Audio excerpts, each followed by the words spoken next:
2차 전지 관련 주식들이 큰 폭으로 좀 하락을 했더라고요. 지금 뭐 전기차 시장 상황이 좀 주춤하고 있는데 이런 것들이 영향을 미쳤던 건가요?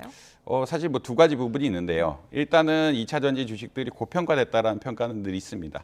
고평가됐다라는 것은 실적의 미래의 실적은 아마 좋을 수도 있지만 현재 실적에 비해서 그리고 현재 실적의 상승률에 비해서 주가가 굉장히 고평가됐던 것이 아니냐라는 의견들은 지속적으로 있었고요. 네. 그런 이런 고평가 의로에 대한 논의가 지속적으로 있는 상황에서 어제 GM이라든지 테슬라 같은 어떤 주요 2차 전지를 소비해주는 전기차 업체들에서 약간 부정적인 의견들이 많이 나왔습니다. GM 같은 경우에는 일단 전기차 시장을 축소하겠다라는 의견이 하나가, 전기차 시장이 생각보다는 성장을 안 하고 있기 때문에 전기차 판매를 좀 축소하겠다라는 의견이 하나가 있었고요. 두 번째로는 이제 흔히 말하는 전기차의 배터리가 가장 중요한데, 배터리를 한국이 강한 그 삼원계 배터리라고 있습니다. 조금 비싸면서 효율이 좋지만 뭐 충전 같은 게 좋지만 어떻게 보면 가격 경쟁력은 중국의 인산철 배터리에 비해서 좀 떨어지는 이런 배터리가 있는데, 아무래도 이런 GM 같은 데서 원가 절감이 더 중요하다. 그렇기 때문에 인산철 계열의 배터리를 쓰겠다라는 이야기를 굉장히 하고 있어서 한국의 2차 전지 기업들에게는 좀 부정적인 뉴스. 한국이 강한 기술력이 좋지만 조금 비싼 배터리에 비해서 중국으로 수요가 몰러가는 것이 아니냐라는, 그 시장이 중국으로 재편되는 게 아니냐라는 우려가 섞이면서 결국은 어떻게 보면 기존의 고평가에 대한 우려, 그리고 뉴스에 대한 부정적인 뉴스가 겹치면서 주가가 급락하게 된 상황이 발생했다라고 보시면 될 것 같습니다. 네.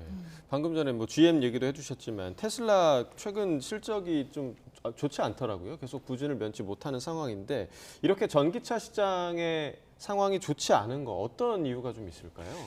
사실 테슬라의 경우에는 좀 특수한 상황인데, 사실은 아직까지는 전기차 시장은 중국의 지배적인 시장이고요. 예. 전 세계 시장에서 중국이 한 50% 이상 차지하고 있습니다.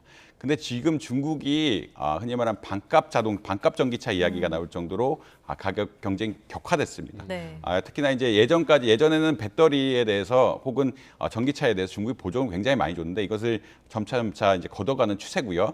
그렇다는 이야기는 예전에는 보조금을 가지고 중국의 소규모 기업들이 수익을 올릴 수 있었는데, 이런 것이 아니라 진짜 매출을 올려야 되는, 그러니까 시장 점유율을 가져가야 되는 상황이 발생하고 있다라고 보시면 될 것 같습니다. 그렇기 때문에 특히나 이제 중소 전기차 기업들 중심으로 가격을 굉장히 깎는 정책들이 피고 있고요.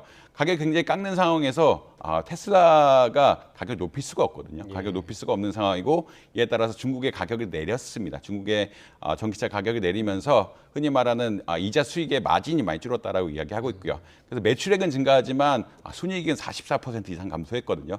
그렇다는 이야기는 중국에서 어떤 시장 변화, 이것이 특히 보조금 정책이 유발하는 시장 변화가 테슬라의 가격 정책에 큰 영향을 미쳤고, 이 가격 정책에 큰 영향을 미친 것이 수익에 직접 반영되는 구조로 나오면서 어떻게 보면 테슬라 수익이 안 좋아졌다. 그리고 이제 뭐 전기차 전반으로는 뭐 긍정적인 뉴스, 정부가 적극적으로 보조금을 지원하고 있지만 이미 살 사람은 많이 산 것이 아니라는 또 의견들이 나오고 있습니다. 아직까지 충전 인프라라든지 이렇게 다 구축이 되지 않기 때문에 이 규모에서는 살 사람들이 너무 많이 샀다.